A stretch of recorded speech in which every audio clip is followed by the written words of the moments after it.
Mas há um Deus nos céus que revela os segredos.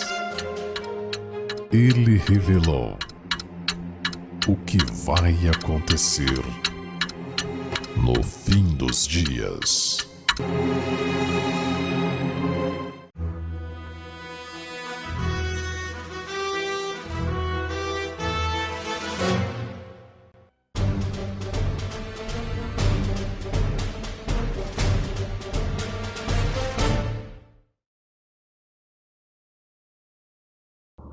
Pérolas escondidas, resistindo ao Espírito Santo. Jesus pela segunda vez cura um possesso cego e mudo e os fariseus o acusam. Ele expulsa os demônios pelo príncipe dos demônios, Mateus 9:34.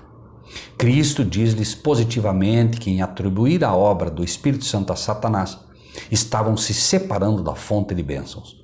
Os que tivessem falado contra o próprio Cristo, não entendendo o seu caráter divino, poderiam receber perdão, pois poderiam ainda ser convencidos pelo Espírito Santo do seu erro e arrepender-se. Seja qual for o pecado, se a alma se arrepende e crê, a culpa é lavada no sangue de Cristo. Mas aquele que rejeita a obra do Espírito Santo assume uma posição que impede o acesso ao arrependimento e à fé. É pelo Espírito que Deus opera no coração. Quando o homem rejeita voluntariamente o mesmo e declara que é de Satanás, corta o conduto por onde Deus pode se comunicar com ele. Quando o Espírito é afinal rejeitado, nada mais pode Deus fazer por aquela pessoa. Os fariseus a quem Cristo dirigiu essa advertência não acreditavam eles mesmos na própria acusação que lançavam contra Cristo.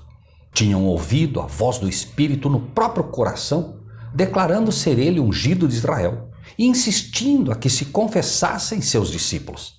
Mas depois de o terem rejeitado, seria muito humilhante recebê-lo como Messias. Decidiram não crer, pois eram muito orgulhosos para confessar o seu erro. Não podiam impedir que o Salvador operasse milagres. Fizeram, porém, tudo quanto puderam para o apresentar sobre um falso aspecto e torcer suas palavras. No entanto, o convincente Espírito de Deus os seguia e tiveram de construir muitas barreiras para lhe resistir ao poder. A mais poderosa força que se possa fazer atuar sobre corações humanos estava lutando com eles, mas não queriam se render. Não é Deus que cega os homens ou endurece o coração. Envia a luz para corrigir os erros e guiar a todos por caminhos seguros. É pela rejeição dessa luz que os olhos finalmente se cegam e o coração endurece. Muitas vezes, o processo é gradual e quase imperceptível.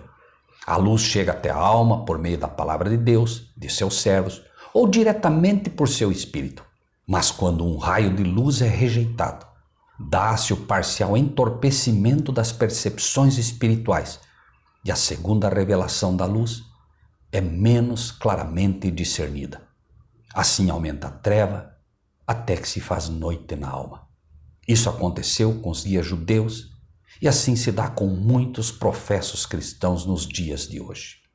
Por vezes, ouvimos dos servos de Deus palavras que sabemos que vêm de Deus, de pessoas que não têm interesse em defender uma igreja, uma placa, uma denominação ou um pastor.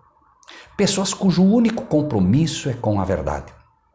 Mas, como escolhemos uma igreja ou um pastor, e aquela verdade fala contra a igreja que escolhi ou contra pastor, padre ou papa, eu não aceito. E a cada rejeição de algo que sei ser a verdade, estou preparando gradativamente o caminho para finalmente pecar contra o Espírito de Deus. É extremamente perigoso defender igrejas, pastores, bispos ou papas e o que ensinam, já que enganoso é o coração humano. Quando os pastores da época finalmente rejeitaram a Cristo e pecaram contra o Espírito Santo, foi deles que partiu primeiramente o grito de crucifica-o. E o povo, que cegamente seguia os pastores e líderes da época, uniu-se ao brado.